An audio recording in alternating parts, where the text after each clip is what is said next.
CMH. Hi everyone, my name is Tim Fiers. I am Director of Crisis Services over at CMH. Glad to be here tonight. Mental health and parenting is a topic near and dear to my heart. I have two daughters, ages 6 and 16. And our family has been through its share of ups and downs.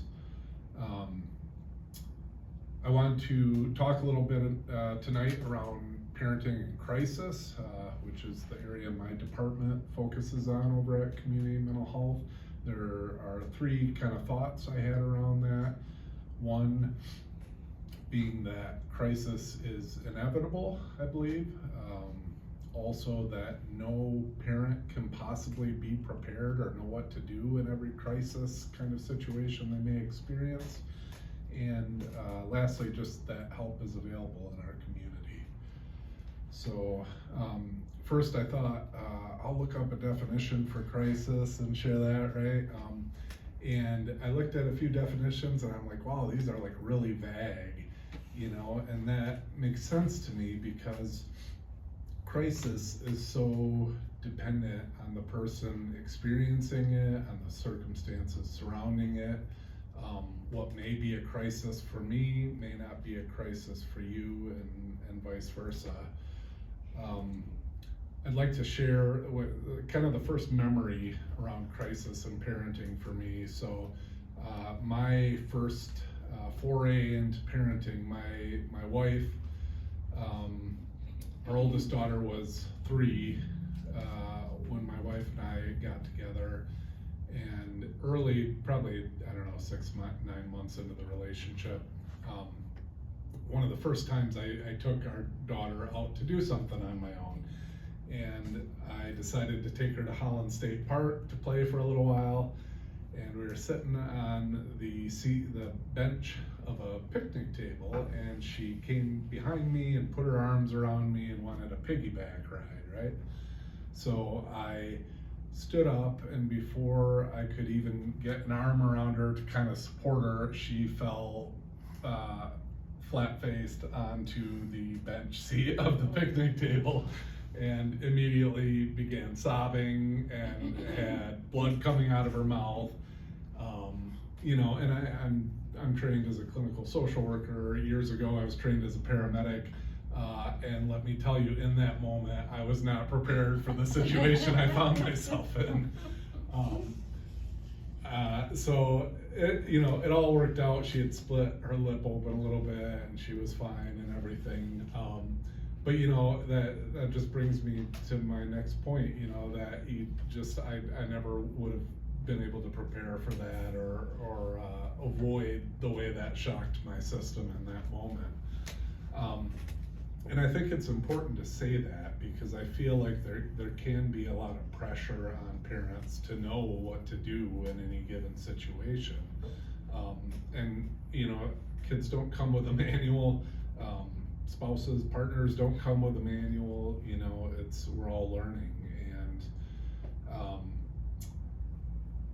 I think it's interesting that if your kid broke a bone or had some kind of a disease, I think it would be rare for someone to be like, you should really do this or you should have done that or something.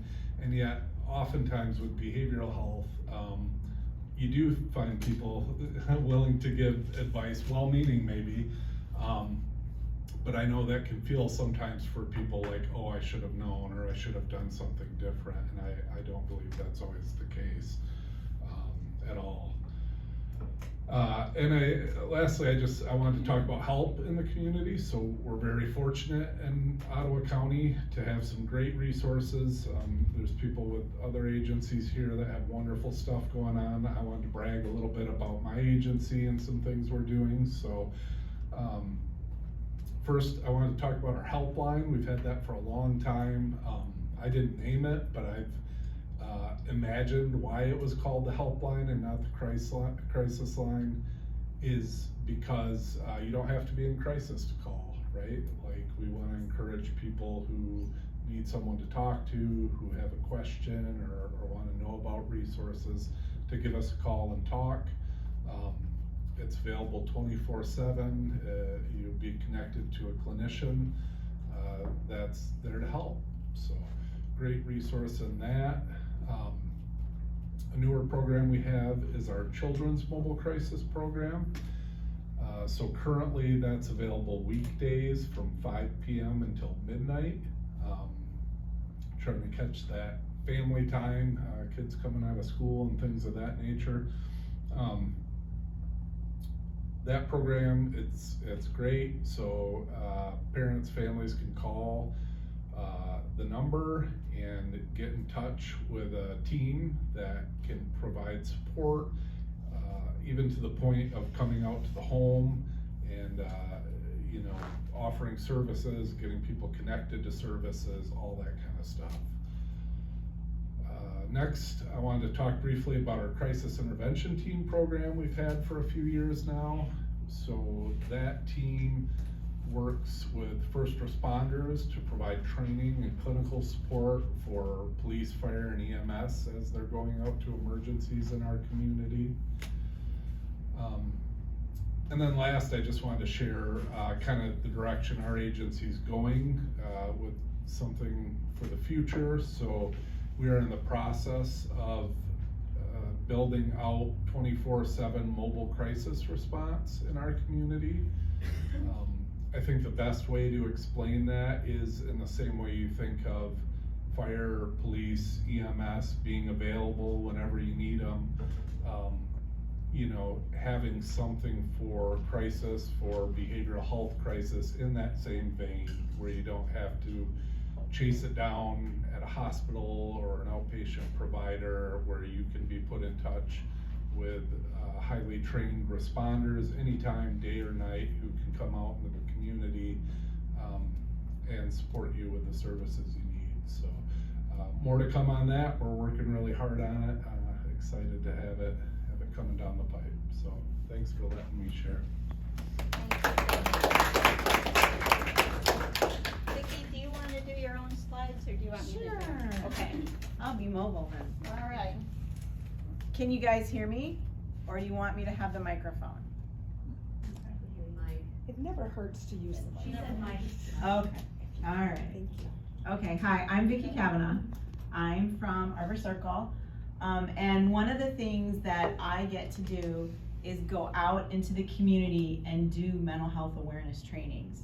And one of the things that has really come out from those is that we all don't really do a good job of self-care.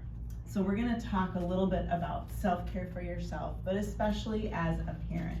So important to do that. And I'm a mom. I have 2 adult children that live with me. We can talk about that later. So I'm stressed. So it just says self. I never caught the care. Nobody edited it. I just sent it to Barbara, so it should say self-care is a lot more than bubbles. So, we've all heard get the candles, do the bubble bath, meditate, all that great stuff. But really, those are great things to do, but it's more about knowing and acknowledging your needs beyond being a parent, beyond being a spouse or a partner, or a worker or a community member. It's knowing that we need to take time, blocks of time when possible, or those moments when you notice it just says self. It doesn't say self-care, and I take some deep breaths. That is self-care too. So really, the point is, when we take better care of ourselves, that is better for our mental health. And if our mental health is better, our physical health is better too. When our mental health is better, we tend to be less stressed.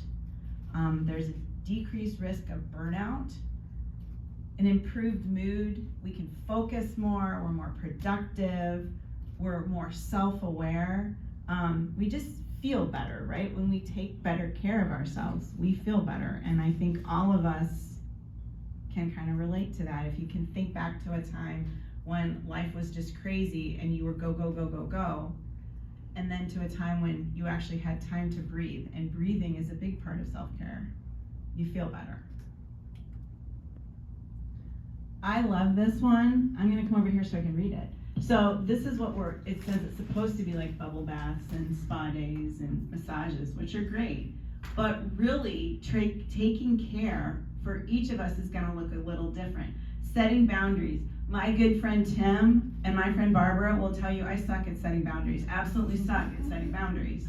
I'm good at having difficult conversations. My staff tells me that all the time.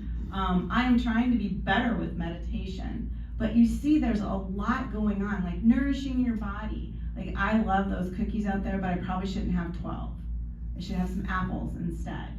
So it's not frivolous. And sometimes it's fun to be frivolous, but it's really those steps that are important to our whole health. So right now, we're gonna do something. So I want everybody to close their eyes. And I would say what I usually do when I do this is I scoot back from where I'm sitting. And I want you to consciously unclench those shoulders. It's been a Monday, right? So just unclench your shoulders. Let your hands fall down. And even think about all that stress kind of flowing out your fingertips. Sometimes I lean forward a little bit. Now I want you to let your jaw fall open. I can say this in this room, like Marley's ghost in Christmas Carol. Remember how when he unwound the bandage and his jaw just fell open? We carry so much tension in our jaw. So we're leaning forward, almost like from the waist up. Everything kind of leaning over. It's all the stress is flowing out. And then we're gonna take a deep breath in with me, hold at the top, and make noise when we blow it out. And I'll try not to blow into the microphone. So 1, 2, 3, deep breath in, hold, breathe out and make noise. I lean forward more at that point too. That's just me. Take one more deep breath in with me. 1, 2, 3. Hold, breathe out, make noise. Okay, just kind of hang there for a second. Relax, let all that, even your head, you could put your head down. Let it all flow out. And then when you're ready, slowly roll back up. Open your eye. That was like a big to-do, right? That was a big thing. But you can do breathe in and breathe out when no one's noticing. We train a lot of youth, and I say, you can do that during an algebra test. You can do deep breaths and no one will know, and it helps. Daughter has generalized anxiety disorder, is also needle phobic. It's great when she has a kidney stone and is freaking out. I got her to breathe. She's 32 years old. She looked at me and she goes, that worked. It does, it really does. Breathing really works. I know Barbara's laughing at me because she's known for years that breathing really works, but breathing really works, and it doesn't take much time. So, and this is one of my favorite ones. We're not gonna take time to show the video. Maybe if we have time later, it's me talking about 5, 4, 3, 2, 1, which is a way to ground yourself. But I also have cards out there with short mental health skills videos that you can watch with your kids, with high schoolers, middle schoolers, or younger, or for yourself. I just wanted to show this other thing is this RAIN technique, which when you're feeling overwhelmed, try to go through this. Recognize what's going on, but not like, oh my gosh, I'm freaking out. Like, oh, I'm freaking out. I wonder why I'm freaking out. Just let yourself feel it. Think of why might I be freaking out? Perhaps because they told me to take a U-turn at Jackson and I don't know where this place is. And say, okay, we'll figure it out. Nurture. These are things, this is self-care. Taking those small steps whenever possible to de-stress yourself. And one last thing, Action for Happiness, amazing. They do a little calendar every month with little things you can do every day to make your day better. So today is write down 3 things you appreciate about yourself. And I think that's the end of my typo-filled presentation. And I made it in 8 minutes. You have 45 seconds left. Thank you, Vicki. And now we get to hear from Kenny Ozuna about parent cafes. Do you want to do your own clicker? Sure. Okay. All right, so I am Kenny Ozuna. I am the family liaison and one of the category care coordinators for the early childhood department at the ISD. And my focus today is going to be from the family liaison role. So I lead parent cafes. How many of you have heard or attended a parent cafe before? Yeah, awesome. So about 3 years ago was the first time that I heard about parent cafes. And to say, what is a parent cafe? So parent cafes are a safe space for families and caregivers to come together and experience and build connections. We know that building those connections, having friends, it's part of like your mental health. You need to have that connection with other families. So these parent cafes are guided by facilitators, and we go through conversations using the 5 protective factors framework. So in these parent cafes, none of us are professionals. We remove our professional hats and we all are equals. We are parents, caregivers, aunts, uncles, anyone. So parent cafes are intended for anyone who spends time with children. So the purpose of a parent cafe, sorry, I did not change that. So safe, welcoming spaces, guided by trained facilitators, built around openness and supporting welcome environment. So then, the purpose of a parent cafe at their core is to strengthen families, support their well-being, and build those lasting connections. These cafes normalize up and down parenting, reduces stress, and provide supportive space where parents can reflect, grow, and learn from each other. These parent cafes are peer-to-peer learning. So as I mentioned, we're not professionals. We learn from everybody's experience, including they learn from our experiences. So the strengthening protective factor framework. So each parent cafe conversation touches the 5 protective factors. On our slide, it's written the protective factors and what they mean in everyday language. So for example, building social connections supports means networks, talking through parenting challenges increases knowledge, reflecting on experiences builds resilience, and focusing on children's emotional competence supports positive family interactions. These factors also reinforce parents' mental health and overall well-being. So at each parent cafe, we will focus on 2 of these protective factors, and that's what our conversations will be talked about. So why parent cafes matter? So in summary, they're more than just conversations. They create real support and resilience for families. They help parents feel connected, reduce stress, and build skills and confidence that benefit the whole family. And we want everyone to remember, parenting isn't about being perfect. It is about being the parent your child needs the most. Parent cafes give you the chance to connect with other parents, again, build resilience and find the support so both you and your children can thrive.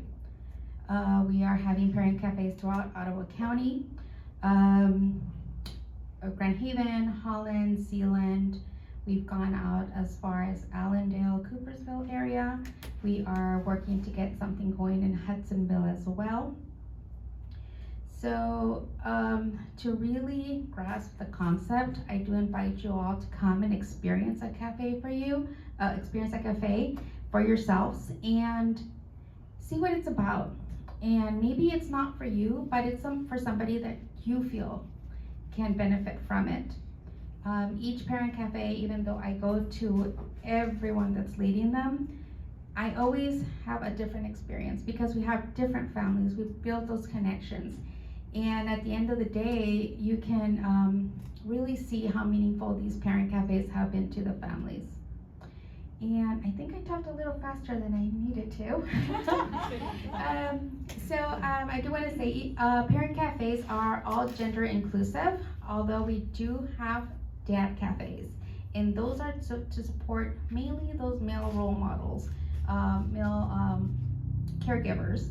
And Tim also leads some of these or attends some of these, and they have really helped these dads as well. So we want to make sure that dads know that they too are important and they do have support. Thank you.